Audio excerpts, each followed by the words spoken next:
Class 5-এর 179 পেজের প্রথম যে নিজে করির অঙ্কগুলো আছে সেগুলো দেখো।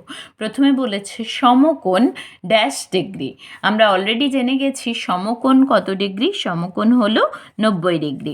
তারপর সরলকোণ। সরলকোণ অর্থাৎ সমকোণ অর্থাৎ কি, একটা রেখার ওপর বা একটা সরল রেখা বা একটা রশ্মি বা একটা রেখাংশ বলতে পারো, এখানে আমি রশ্মি দিয়ে দেখাচ্ছি। তো একটা রশ্মির ওপর আরেকটা রশ্মি যখন সোজাভাবে দণ্ডায়মান হয় তখন এই কোণটা হয় সমকোণ, আর সেই কোণটার মান হলো 90 ডিগ্রি, তাই তো। এরপরে আছে দেখো সরলকোণ। সরলকোণ অর্থাৎ কি, একটা রশ্মি যখন বা একটা রেখাংশ দিয়ে বললে এই তীর চিহ্নটা না দিলেই হবে, একটা রেখাংশ আরেকটা রেখাংশের সাথে যদি একই রেখায় অবস্থান করে তাহলে এই যে কোণটা তৈরি হচ্ছে এটা হচ্ছে সরলকোণ। অর্থাৎ এই কোণটা সরলকোণ হলে এই কোণটার মান হবে কত, 180 ডিগ্রি, কারণ দুটো 90 ডিগ্রির সমষ্টি, এদিকটা 90 ডিগ্রি এদিকটাও 90 ডিগ্রি, তাহলে পুরো কোণটা হয়ে যাচ্ছে 180 ডিগ্রি। তাহলে এখানে লিখব 180 ডিগ্রি। এরপর দেখো বলেছে নিচের কোণগুলির মধ্যে সূক্ষ্ম কোণগুলোকে স্কোয়ার করতে হবে, রেক্ট্যাঙ্গেল বলতে পারো, ও স্থূলকোণগুলোকে সার্কেল দাগ দিতে হবে। তাহলে সূক্ষ্মকোণ মানে কি, সূক্ষ্মকোণ মানে হচ্ছে 0 ডিগ্রির থেকে বড় হবে আর 90 ডিগ্রির থেকে ছোট হবে, এটা হচ্ছে সূক্ষ্মকোণ। আর স্থূলকোণটা কি, স্থূলকোণটা হচ্ছে 90 ডিগ্রির থেকে বড় আর 180 ডিগ্রির থেকে ছোট, 180 ডিগ্রির থেকে ছোট, এটা হচ্ছে স্থূলকোণ। স্থূল মানে আমরা জানি বড়, সেক্ষেত্রে 90 ডিগ্রির থেকে বড়, আর সূক্ষ্মকোণটা খেয়াল রাখবে 90 ডিগ্রির থেকে ছোট, সূক্ষ্ম মানে ছোট। ওকে, তাহলে সূক্ষ্মকোণগুলোকে এরকম আয়তক্ষেত্র করতে হবে। সূক্ষ্মকোণ 18 ডিগ্রি, 90 ডিগ্রির থেকে ছোট। ওকে, তাহলে এটাকে করে দিলাম 25 ডিগ্রি, অবশ্যই 90 ডিগ্রির থেকে ছোট, এটা 90 ডিগ্রির থেকে বড়, সুতরাং স্থূলকোণ, তাই সার্কেল। 37 ডিগ্রি, 37 ডিগ্রিও 90 ডিগ্রির থেকে ছোট, সুতরাং আয়তক্ষেত্র।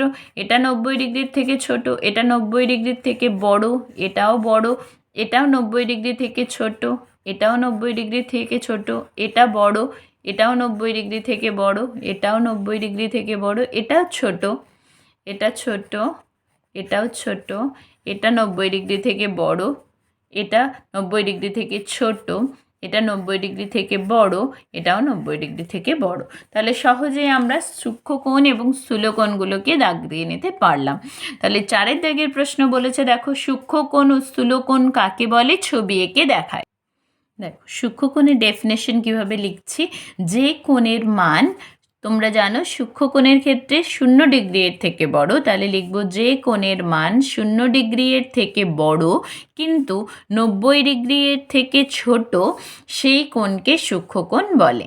ঠিক আছে, এবার বলেছে ছবি আঁকতে, সুতরাং এইভাবে একটা স্কেলের সাহায্যে দাগ দিয়ে নেবে। তারপর 90 ডিগ্রি হলে অ্যাকচুয়ালি সোজা করতে হতো, আমাদেরকে সোজা করা চলবে না, তার থেকে একটা ছোট্ট কোণ আঁকতে হবে, তাই তো। তাহলে এইভাবে কোণটা এঁকে নিলে, এবার এই কোণটার নাম দিয়ে নিলাম ABC। ওকে, এই কোণটার নাম দিয়ে নেওয়ার পর দেখো এই যে পোর্শনটা, এই কোণটাকে দেখিয়ে দিলাম, তাহলে এটা একটা সূক্ষ্মকোণ, তাহলে লিখে নেবে কোণ ABC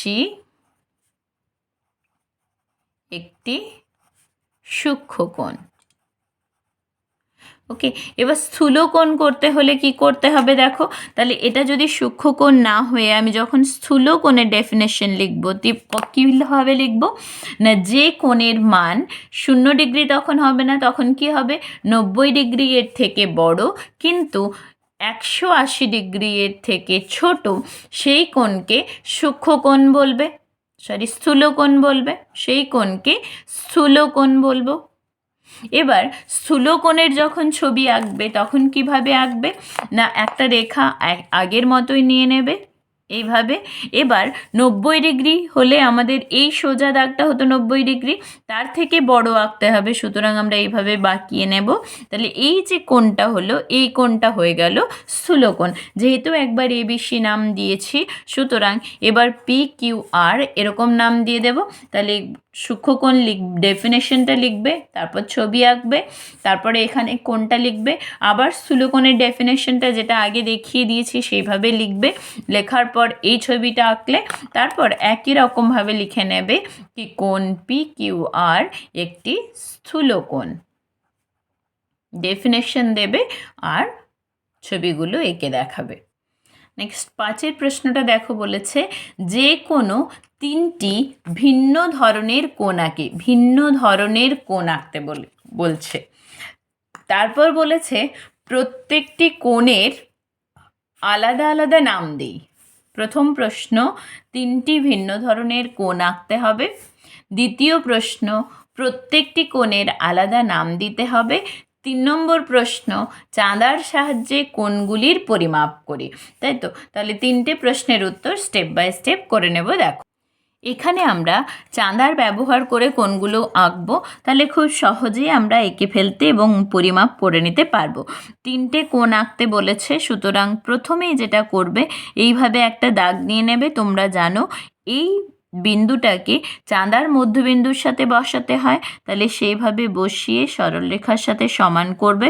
প্রথম যে কোণটা আঁকবো সেটা 90 ডিগ্রি এঁকে নিই, তাহলে 3টে ভিন্ন ধরনের কোণ আঁকতে বলেছে, সুতরাং এই কোণটা আমি 90 ডিগ্রি এঁকে নিলাম। ওকে, এইভাবে একটা দাগ দিয়ে নেবে। তারপরের যে কোণটা আঁকছি সেটা দেখো,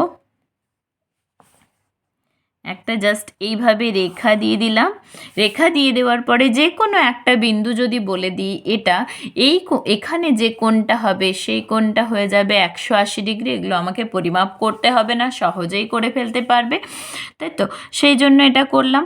আর এখানে দেখো আরেকটা রেখা নিয়ে এই মধ্যবিন্দুটা বসালাম, তারপর এখানে আর একটা সূক্ষ্ম কোণ আমি এঁকে নিলাম। এখানে 0 থেকে 50 পর্যন্ত গেছি, সুতরাং এখানে 50 ডিগ্রি। তোমরা বিভিন্ন ধরনের কোণ আঁকতে পারো, অন্যভাবেও আঁকতে পারো, কোনো অসুবিধে নেই। এটা ওপেন এন্ডেড কোশ্চেন, অন্য কোণও আঁকা যাবে, অর্থাৎ অনেকগুলো করে আঁকা যাবে ছবি। ওকে, এরপরে দেখো বলেছে 3টি ভিন্ন ধরনের কোণ আঁকি। আমাদের 3টে কোণ আঁকা হয়ে গেছে। এরপরে বলেছে প্রত্যেকটি কোণের আলাদা নাম দিই আর চাঁদার সাহায্যে কোণগুলির পরিমাপ করি। কোণগুলো তো পরিমাপ করা হয়ে গেছে, সুতরাং আমরা আলাদা আলাদা নাম দিয়ে দেব। কোণ এ বি সি, আর এই পয়েন্টটা কি হচ্ছে পি কিউ আর, ক্যাপিটাল লেটারে, অর্থাৎ এ থেকে জেড পর্যন্ত যে কোনো নাম দিতে পারো, আই জে কে। 3টে আলাদা আলাদা কোণ হয়ে গেল, 3টে আলাদা আলাদা কোণ আঁকা হয়ে গেছে, তাদের পরিমাপ করা হয়ে গেছে, নামও দেওয়া হয়ে গেছে।